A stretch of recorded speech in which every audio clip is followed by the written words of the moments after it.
नागपुरामध्ये किसन गावंडे यांच्या संदर्भातला एक तपशील समोर येतोय। किसन गावंडे यांना कार्यकर्त्यांनी घरामध्ये डांबून ठेवलं होतं। अखेरीस त्यांनी आपला उमेदवारी अर्ज मागे घेतलाय। त्यांच्या मनात नक्कीच खंत आहे। त्या खंत कशी दूर करता येईल या 10-12 दिवसांमध्ये दूर करू आणि त्यांना पक्षाच्या कामाला पुन्हा जोमाने लावू। आपण परिणय फुके यांनी मध्यस्थी केली, माजी आमदार सुधाकर देशमुख यांनी मध्यस्थी केली। गाडीत जाताना काय एका अर्थानं सांगण्यात आलं किंवा काय देवेंद्रजीसोबत खरं आपलं बोलणं झालं का फोनवरती? नाही, माझं परिणयशी बोलणं झालं, माझ्याशी बोलणं नाही। मी सीएम साहेबांशी नाही बोललो, परिणयजी बोलले सीएम साहेबांशी।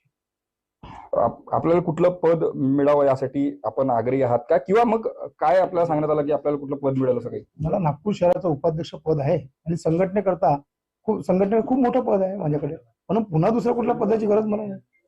आम्ही सकाळी 7 वाजतापासूनच घरात म्हणजे येणाऱ्या जाणाऱ्यांचं कार्यकर्त्यांचं सुरू झालं होतं, पण आम्हाला वाटलं की चला काल पार्टीने तिकीट मागे घ्यायला सांगितली म्हणून सांत्वन करायला यांचे कार्यकर्ता येत असतील, पण एकदम 9 वाजताच आम्हाला त्यांचं रौद्र रूप दिसलं आणि लॉक केलं, आम्हाला फॅमिलीला आतमध्ये ठेवलं आणि पूर्ण कार्यकर्ता बाहेर राहून त्यांनी घोषणाबाजी सुरू केली। पद मिळणं ही एक गोष्ट आहे, पण ज्याप्रमाणे लोक जुळलेले आहेत यांनी आमचं मन भरलेलं आहे आणि आमची हीच विनंती आहे सगळ्यांना की जसे किसनजी गावंडे आपले होते तसेच विजयजी होले पण आपलेच आहे। आपल्याला कुठल्याही मनात आपल्या कुठलीही गोष्ट न ठेवता त्याच सातत्याने काम करायचं आहे आणि परत आपल्याला हे प्रूफ करून दाखवायचं आहे की बीजेपी है तो सब मुमकिन है।